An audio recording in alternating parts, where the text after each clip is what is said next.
Something পাইসি চ্যানেলে বিশ্ববিদ্যালয় ভর্তি বিষয়ক আরও একটি ভর্তি বিজ্ঞপ্তিতে তোমাদের সবাইকে স্বাগতম। আজকের ভিডিওতে আমরা আলোচনা করব জাহাঙ্গীরনগর বিশ্ববিদ্যালয়ের ভর্তি নির্দেশিকা 2024-25 শিক্ষাবর্ষ অনুযায়ী পরীক্ষার্থীদের আবেদন যোগ্যতা সম্পর্কে। তো এখানে আমরা প্রত্যেকটা ইউনিট ভিত্তিক আবেদন যোগ্যতা উল্লেখ করছি। এ ইউনিট এখানে পরীক্ষা দিতে পারবে শুধুমাত্র বিজ্ঞান বিভাগের শিক্ষার্থীরা, এবং সেক্ষেত্রে তাদের এসএসসি এবং এইচএসসি অর্থাৎ মাধ্যমিক এবং উচ্চ মাধ্যমিকে জিপিএ হতে হবে সর্বনিম্ন 8.50 দুইটা মিলায়ে, এবং এসএসসি এবং এইচএসসিতে ন্যূনতম 4 পয়েন্ট পেতে হবে, অর্থাৎ জিপিএ 4 পয়েন্ট হলে হচ্ছে আবেদন করতে পারবে।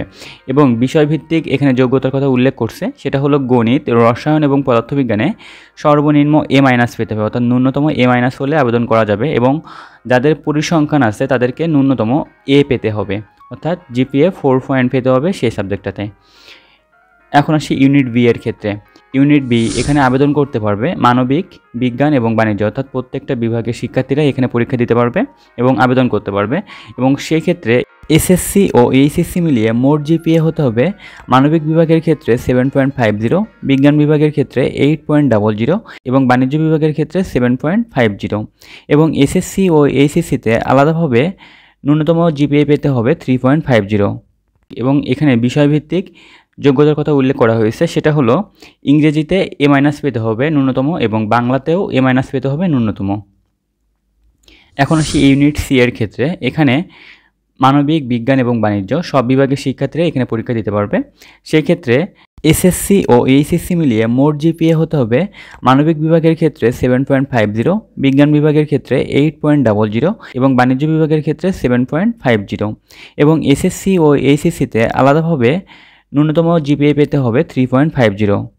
এবং বিষয়ভিত্তিক যোগ্যতা হচ্ছে ইংরেজিতে ন্যূনতম 3 পেতে হবে, অর্থাৎ বি, এবং বাংলাতে হচ্ছে ন্যূনতম জিপিএ 3.50 পেতে হবে, অর্থাৎ মাইনাস পেতে হবে, তাহলে আবেদন করতে পারবে। এখন আসি ইউনিট সি1 এর ক্ষেত্রে, অর্থাৎ এখানে পরীক্ষা দিতে পারবে শুধুমাত্র মানবিক বিভাগের শিক্ষার্থীরা। সেই ক্ষেত্রে এসএসসি এবং এইচএসসিতে জিপিএ হতে হবে, মোট জিপিএ হতে হবে 7.00, এবং এসএসসি এবং এইচএসসিতে আলাদাভাবে পেতে হবে ন্যূনতম 3.50। এবং এখানে বিষয়ভিত্তিক যে যোগ্যতার কথা বলা হয়েছে, অর্থাৎ এইচএসসি এবং এসএসসি দুইটার ক্ষেত্রে বলা হচ্ছে ইংরেজিতে ন্যূনতম জিপিএ পেতে হবে 3, অর্থাৎ বি পেতে হবে, এবং বাংলাতেও 3, বাংলাতেও জিপিএ পেতে হবে 3, অর্থাৎ বি পেতে হবে। এখন আসি ইউনিট ডি এর ক্ষেত্রে। এখানে পরীক্ষা দিতে পারবে শুধুমাত্র বিজ্ঞান বিভাগের শিক্ষার্থীরা। সেক্ষেত্রে তাদের এসএসসি এবং এইচএসসি দুইটা বিভাগ মিলিয়ে মোট জিপিএ পেতে হবে 9.00, এবং প্রতিটিতে এবং প্রত্যেকটাতে, অর্থাৎ এসএসসি এবং এইচএসসিতে আলাদাভাবে ন্যূনতম জিপিএ পেতে হবে 4.00।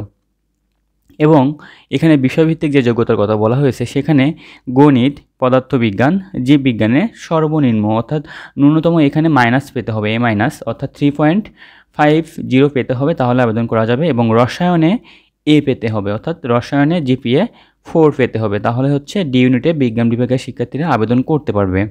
এখন আসি ই ইউনিটের ক্ষেত্রে। এখানে মানবিক, বিজ্ঞান এবং বাণিজ্য সব বিভাগের শিক্ষার্থীরা আবেদন করতে পারবে।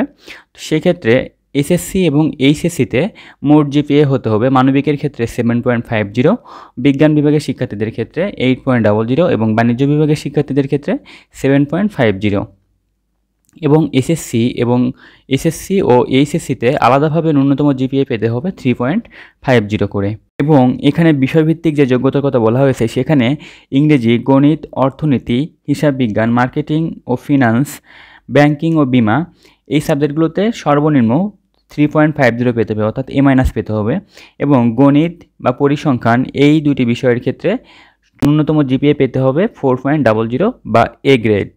এখন আসি এফ ইউনিটের ক্ষেত্রে, অর্থাৎ এখানে মানবিক, বিজ্ঞান ও বাণিজ্য সকল বিভাগের শিক্ষার্থীরা পরীক্ষা দিতে পারবে। এবং সেই ক্ষেত্রে এসএসসি ও এইচএসসি মিলিয়ে মোট জিপিএ পেতে হবে মানবিকের ক্ষেত্রে 7.50, বিজ্ঞানের ক্ষেত্রে 8.00 এবং বাণিজ্য বিভাগের ক্ষেত্রে 7.50। এবং এসএসসি ও এইচএসসি প্রতিটিতে আলাদাভাবে ন্যূনতম 3.50 পেতে হবে। এবং বিষয়ভিত্তিক যোগ্যতা হলো এখানে ইংরেজিতে এ মাইনাস পেতে হবে বা 3.50 পেতে হবে ন্যূনতম, এবং হচ্ছে বাংলাতে এ মাইনাস পেতে হবে, অর্থাৎ ন্যূনতম জিপিএ 3.50 পেতে হবে। এখন আসি জি ইউনিটের ক্ষেত্রে। এখানে মানবিক বিজ্ঞান ও বাণিজ্য সকল বিভাগের শিক্ষার্থীরা পরীক্ষা দিতে পারবে এবং সেই ক্ষেত্রে এসএসসি ও এইচএসসি মিলিয়ে মোট জিপিএ পেতে হবে মানবিক বিভাগের শিক্ষার্থীদের জন্য 8.00, বিজ্ঞান বিভাগের শিক্ষার্থীদের জন্য 8.50 এবং বাণিজ্য বিভাগের শিক্ষার্থীদের জন্য 8.50। এখানে এসএসসি ও এইচএসসিতে আলাদাভাবে ন্যূনতম জিপিএ পেতে হবে মানবিক বিভাগের জন্য 4.00, বিজ্ঞান বিভাগের জন্য 4.25 এবং বাণিজ্য বিভাগের জন্য 4.00। এখানে বিষয়ভিত্তিক যে শর্ত আরোপ করা হয়েছে সেখানে বলা হয়েছে ইংরেজি, উচ্চতর গণিত, পরিসংখ্যান এই সাবজেক্টগুলো যদি থাকে তাহলে সেখানে ন্যূনতম 4.00 বা এ গ্রেড পেতে হবে এবং হিসাব বিজ্ঞান, অর্থনীতি, মার্কেটিং, ফিনান্স, ব্যাংকিং ও বিমা এই সাবজেক্টগুলো থাকলে সেখানে ন্যূনতম জিপিএ 4.00 বা এ গ্রেড পেতে হবে। এখন আসি এইচ ইউনিটের ক্ষেত্রে। এই ইউনিটটি মূলত হচ্ছে বিজ্ঞান বিভাগের শিক্ষার্থীদের জন্য। এখানে আবেদন করার জন্য বিজ্ঞান বিভাগের শিক্ষার্থীদের এসএসসি ও এইচএসসি মিলিয়ে মোট জিপিএ হতে হবে 8.50 এবং এসএসসি ও এইচএসসিতে প্রতিটিতে আলাদাভাবে ন্যূনতম জিপিএ 4.00 পেতে হবে, তাহলে আবেদন করতে পারবে। এবং এখানে বিষয়ভিত্তিক যে শর্ত আরোপ করা হয়েছে সেখানে বলা হয়েছে গণিতে ন্যূনতম 4.00 বা এ পেতে হবে এবং পদার্থবিজ্ঞানেও একইভাবে 4.00 বা এ পেতে হবে। এখন আসি আই ইউনিটের ক্ষেত্রে। আই ইউনিটে মানবিক বিজ্ঞান ও বাণিজ্য সকল বিভাগের শিক্ষার্থীরা পরীক্ষা দিতে পারে। তো এখানে আবেদন করতে পারবে সকল বিভাগের শিক্ষার্থীরা। সেক্ষেত্রে এসএসসি ও এইচএসসি মিলিয়ে মোট জিপিএ পেতে হবে মানবিক বিভাগের জন্য 7.50, বিজ্ঞান বিভাগের জন্য 8.00 এবং বাণিজ্য বিভাগের জন্য 7.50 পেতে হবে এবং এসএসসি ও এইচএসসিতে আলাদাভাবে পেতে হবে 3.50 ন্যূনতম।